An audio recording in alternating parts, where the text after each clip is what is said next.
Hello, I'm Eric Inchando, and I'm here with my friends Nicholas Ward and Roy Zhang. Today we're going to talk about the reaction of American businesses to the attacks on Pearl Harbor. Nicholas will start talking about the actual attacks in a second, but first, let's get to our argument.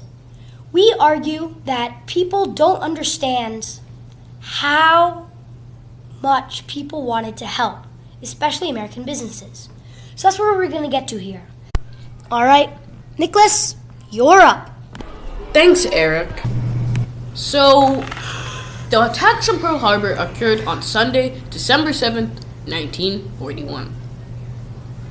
The first wave of Japanese aircraft arrived at approximately 7:48 a.m. The assault consisted of two waves, with the second wave starting at 8:50 a.m.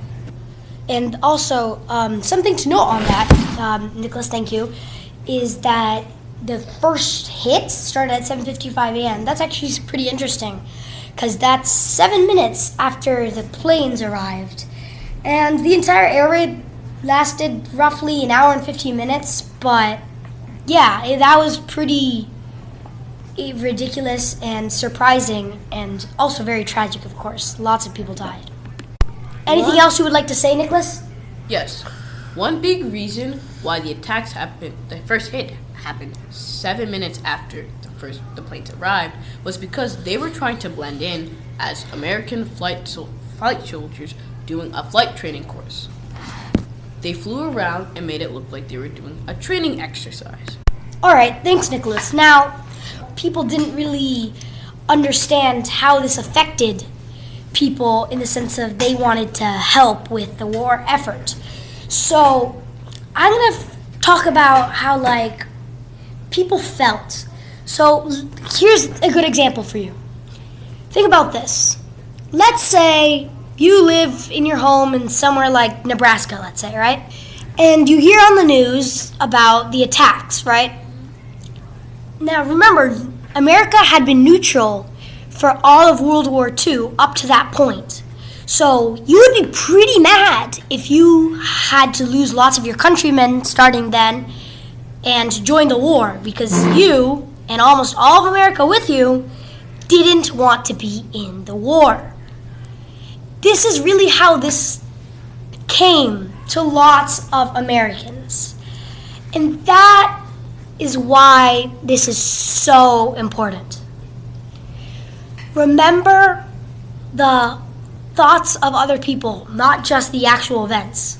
Now, Roy, give us an example of an American business specifically trying to help with the war effort, doing something that was different than whatever that company made. So, Roy, why don't you tell us about Willow Run?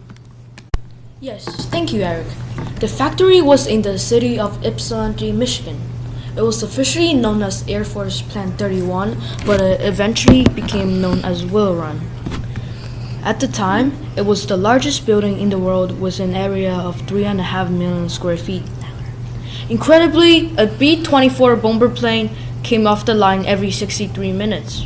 The factory produced 8,685 B-24s, which is nearly half of the 18,000 B-24 bombers that were made across the country at that time.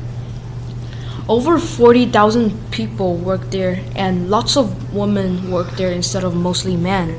Yeah, thank you, Roy. So that's an example. And keep in mind that this Ford plant, it was Ford who did this, by the way, was only one of the businesses that did this. Many, many, many businesses made things that they don't usually make. Like Ford makes cars and trucks, and they have for a long time. Another example of this is Lionel, that toy train company, made parts for warships. And those are only two examples, remember. There was a lot. So again, people were mad, right? And they wanted to help really bad. There was many posters saying, "Give me the caps of your toothpastes," to help with the war effort. Now, of course, they meant that figuratively. It meant, give us everything you've got to help. A toothpaste cap isn't actually going to help. But this is totally something that should be kept in mind. And share this with your friends because not lots of people know much about this. And this should be a more known event. Now, this year's National History Day theme was Revolution, Reaction, and Reform. And this is most certainly the reaction of the good American people. Now we know that there are many different perspectives of what's happening here, such as the Japanese. Sure, they were happy that Pearl Harbor had been bombed, affecting the U.S., but they weren't happy about all the anger that fueled the Americans to make new weapons. Yes, thank you, Nicholas. And again, I'm Eric Chanda. I'm Nicholas Ward. And I'm Roy Zhang. Thanks again for listening, and we'll see you next time.